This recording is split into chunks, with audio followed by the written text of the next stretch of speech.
everyone, I'm Claire, and welcome to my channel. This week, I started line edits on my young adult contemporary manuscript. This is not the first time I've started line edits on this book, but this is the last time I'm gonna start line edits on this book. I've been working on it since I was 15 or 16, and never have I ever felt so confident and comfortable and happy about the place that the book is at. I finally have a version of this book that I am thrilled with, and it's time to start making edits to the prose to make it readable. So as of today, I have printed out the manuscript and done one pass of line editing on the entire thing. By no means am I done line editing, but I have finished one read-through and made some edits to the manuscript during that read-through, so I wanted to make a video talking about exactly what I did in that first read-through and what I like to do as step one when I sit down to self-line edit.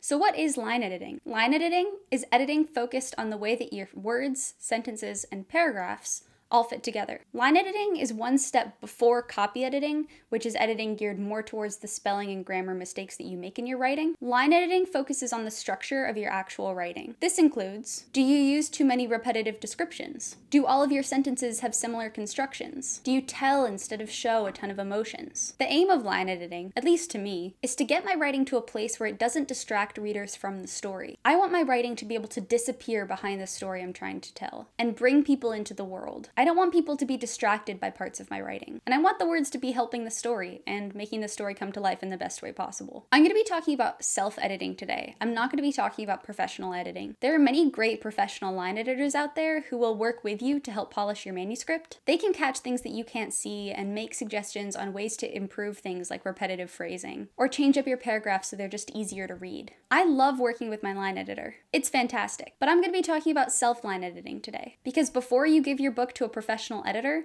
you want to make sure it's as strong as you can possibly make it on your own. I'm going to say line editing so many times in this video, I apologize. Because line editing is a multi-step process, I'm going to make this video a step one and walk you through exactly what I like to do when I take my very first pass through my manuscript when I sit down to self-line edit. So let's get started. If you are sitting down and starting to line edit, I'm going to assume that you have a book with a finished plot. Everything in your book happens the way that you want it to. All of your characters have arcs, they all fight and make up at the times that they're supposed to, there's adequate tension, your character wants something, there's conflict, the conflict is resolved or not. You don't want to be worried about plot when you sit down and focus on the actual prose. After you finish editing for plot, I recommend taking some time off before you start to line edit. I like to take about a month at least. Some people can do less, some people take more. I find that I need at least this much time before I stop editing for plot and start editing for prose, before I can start seeing the manuscript analytically and with fresh eyes, like a reader would see it. When I'm really down working with the plot, I can often lose sight of what it's like to read the book with fresh eyes. And you need to be able to do that in order to line edit. I also like to edit for character voice before I start line editing. I do a whole separate thing on this because I highlight and switch around everybody's voices to make sure that they all sound like individual people. And I like doing this while it's in a Word doc instead of a printed page so that I can tweak it on the screen. I only start line editing once the plot and character voices are intact,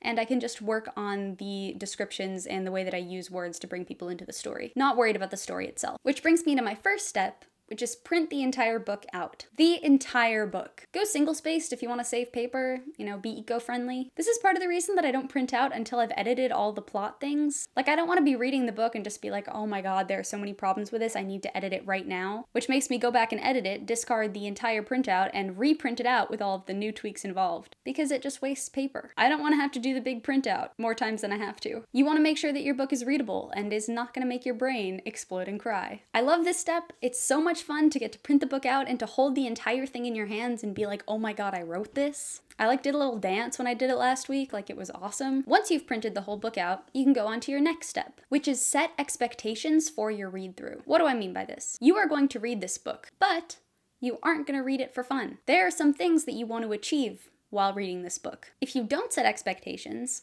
you might approach your line edit and just be overwhelmed by this urge to fix everything in your manuscript. Fix all of the grammar and all of the phrasing and come up with new descriptions for things that don't quite work on the spot. And you're gonna get some pages that look a little bit like this. This was in the first chapter of the book that I edited last week, and I stopped myself and realized that it is going to take 1,000,000 years to get through the book if I edit this slowly, and that it was becoming overwhelming just how much I had to change. I stopped myself from doing this because I was trying to do everything at once, and it was super overwhelming. You are gonna do multiple passes of editing on your manuscript. Each of these passes will be directed to catch different things in the book. When I edit, I like to start thinking about the big picture. Catch the most egregious stuff at the beginning, and then save all of the nitty-gritty stuff for last. So I made a list of all of the things that I wanted to keep my eye out for during this read-through. The most big picture stuff that got in the way of my reading. For me, this list looked like 1. Vague or generic descriptions. 2. Dialogue or internal monologue that doesn't sound authentic to my characters. 3. Phrases I notice that I'm overusing. 4. Underdeveloped reactions. 5. Places where the tone is off. And 6.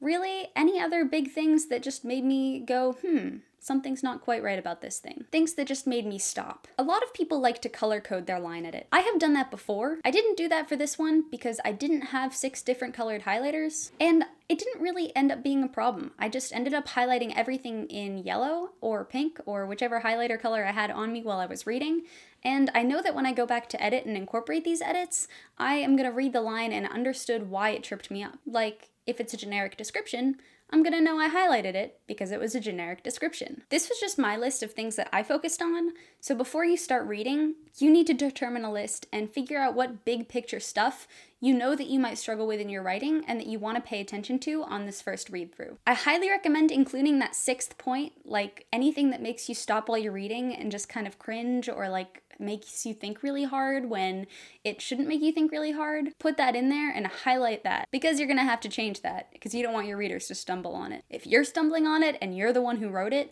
other people are definitely going to stumble over it. Don't worry about the nitty-gritty parts of the style yet. Don't focus on trying to make your book perfect. Just focus on making it one step cleaner than it was before you did it. Which brings me on to my second step, which is read the book. Sit down and go into this read as if you're a reader, with a highlighter. Focus on engagement. Where does the story lose your attention? How much do you connect to the character? And where do you not feel the character shining through? Even though you should ideally have a fully polished plot before you start to line edit, you may go into your line edit and notice some parts of your plot that just aren't really working. This is super normal. This happened to me this week. Even though the events of the plot were very solid to me going into this read, I did know that the book was lacking a little bit in internal reflection and some character thoughts. The plot is all there, but my main character doesn't spend a lot of time like really reflecting on the stuff that's happening to her a lot, and that was a problem because this is a super character-driven story. I knew in some parts she was coming off as like a lens that I was using to show the readers the story, and this is not what I wanted the story to be like at all. I know a ton about this character and I know how she's going to react to all of these things,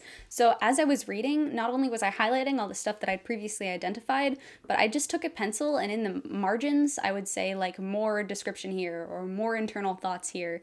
So a lot of my pages looked like this. As I was reading, I just noted places where I could elaborate on my main character's thoughts more. If I felt something was missing or she didn't have a reaction, I just said more reaction or internal reaction here so that I know when I'm editing I can go back and add that in. This is why I like to break up the line editing process. If I tried to make everything about my writing absolutely perfect right now, it would A, take me 1,000,000 years to get through the manuscript, and B, it would make me feel super overwhelmed because I would feel like there's so much to change about this book that I just am gonna feel like my book isn't any good. If you feel like this, please remember that your book is good. It just needs a little tidying up. And if you break your line editing down into smaller steps, you're gonna see yourself making progress as you move along. And it's gonna make you feel good and like you're being productive because every time you do a read through and incorporate the edits, you're gonna see the book getting better. Which brings me to the last step in this first read through line editing process, which is go back and incorporate the edits. Look at everything you highlighted and fix it. If you highlighted a generic description, come up with a really specific detail. If you wrote internal reaction here, write a beefed up internal reaction. Don't skip over sentences because you think that they don't matter right now because you highlighted them for a reason, so really try to be meticulous about it, even if it's tedious and annoying. I understand that this is probably for a lot of people not the most fun part of writing, but bear through it because you've put so much blood, sweat, and tears into this project already that you just want to see it through until the end and make it something that you're super proud of. So that's all for my process on doing first read-throughs when you first sit down to start self-line editing. I will make a sequel to this video talking about what I do for my next read-through as I go and continue the process of finalizing this book. I'm probably not going to make that video for a little while just because I need to now sit down and incorporate all of my edits, which is going to be a lot of work. If you want to stay tuned and follow my journey as I do this, you can follow me on Instagram. I've been posting updates on my stories on how all of this is going and how it's making me feel. The good, the bad, and the ugly. Thank you so much for watching this video. My name is Claire Fraze. I'm an award-winning young adult author, and I post writing content every Monday, documenting actionable writing tips that helped me make my writing better. If you enjoyed this video, please give it a like and subscribe to my channel to hear about new content when I post it. You can hit the little bell thing and get a notification when I post a new video. Have a good week, everybody, and as always, happy writing.